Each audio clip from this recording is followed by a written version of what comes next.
What if I told you that the greatest forces shaping modern economies aren't interest rates, markets, or technology, but illusions? Not lies, not accidents, illusions. Carefully built beliefs that societies run on without ever questioning.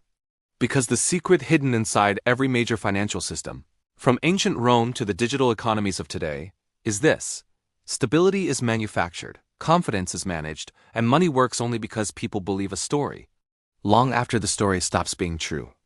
Welcome back to Historic Finance Lab, where we decode the systems shaping your wealth, your world, and your financial reality. Today, we're uncovering the 10 financial illusions that quietly power the modern world, why they've survived for centuries, and what happens when they fall apart. By the end of this video, you won't just understand the illusions.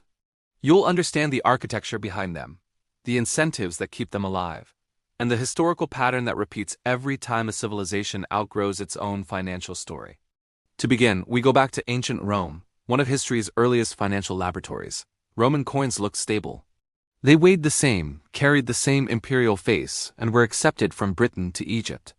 But beneath that familiar surface, Rome was quietly altering the silver content, sometimes slowly, sometimes drastically, especially during the crisis of the 3rd century.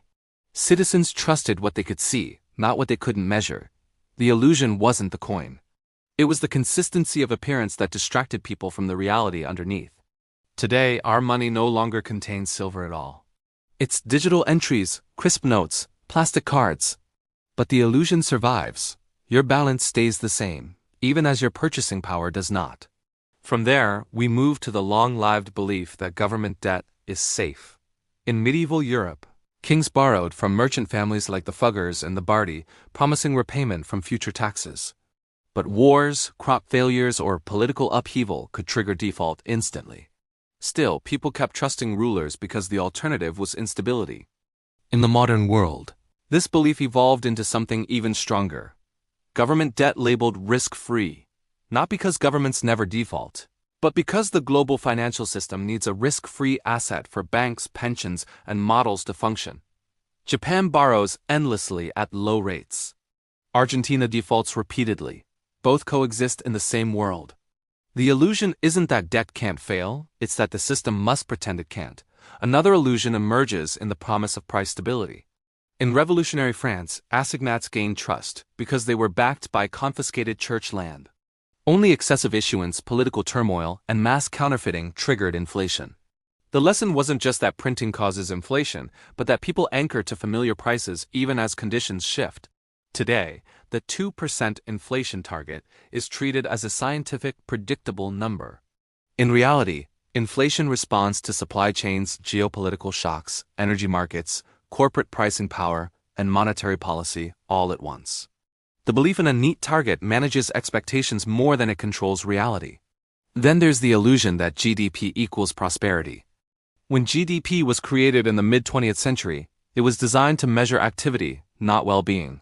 GDP rises when hospitals fill after disasters. GDP rises when storms destroy cities and reconstruction begins. GDP even rises during inflation. It is activity, not progress. But governments and institutions use GDP because it simplifies complexity into a clean, upward-sloping line. Prosperity becomes a chart, even if real life says otherwise. Crisis after crisis reveals another illusion: that regulation ensures safety. After the 1929 crash came the SEC. After the savings and loan collapse came new lending rules. After 2008 came Dodd-Frank. Each time, rules tighten briefly, then markets innovate around them. Risk doesn't disappear, it just moves from derivatives to shadow banking to offshore institutions. Regulation provides reassurance, not immunity. It's a confidence structure, not a permanent barrier. For more than 6 centuries, banking has operated on fractional reserves.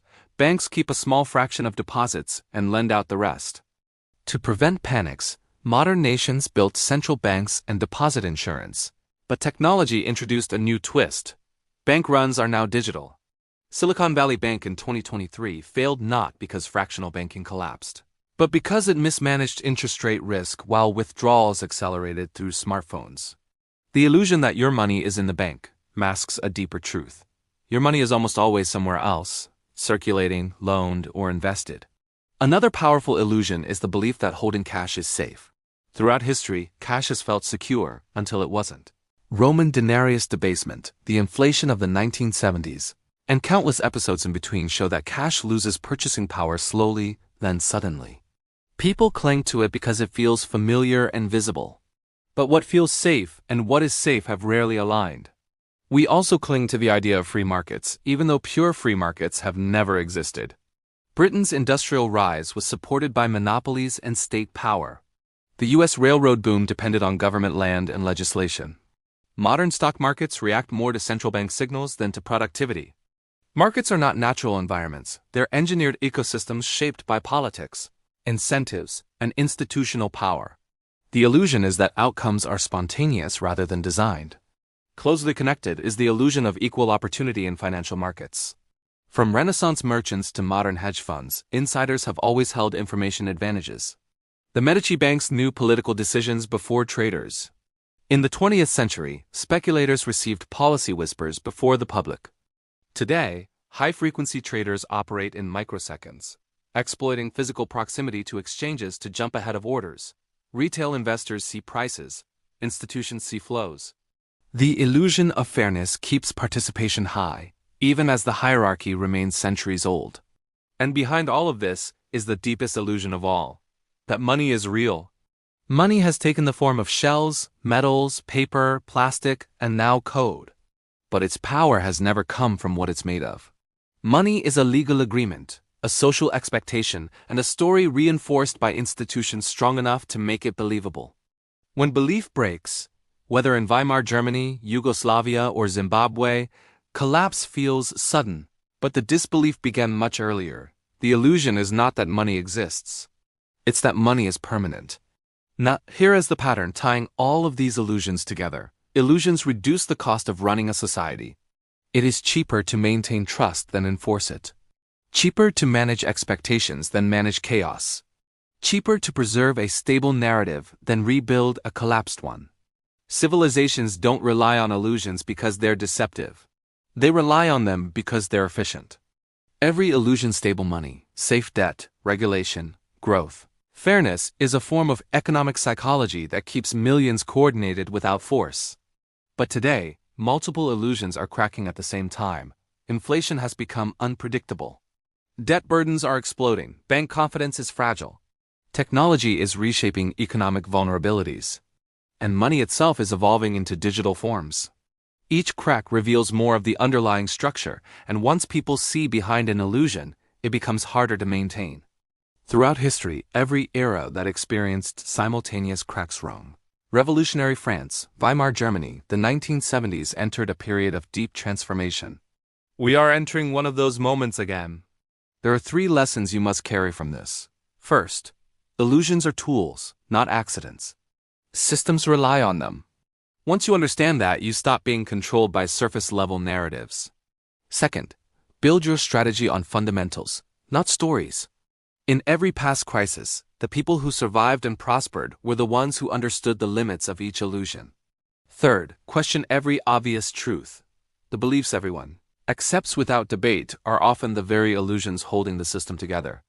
The last time multiple illusions collapsed on a global scale was nearly a century ago, and the world that emerged wasn't the same. New currencies, new institutions, new power structures, new rules.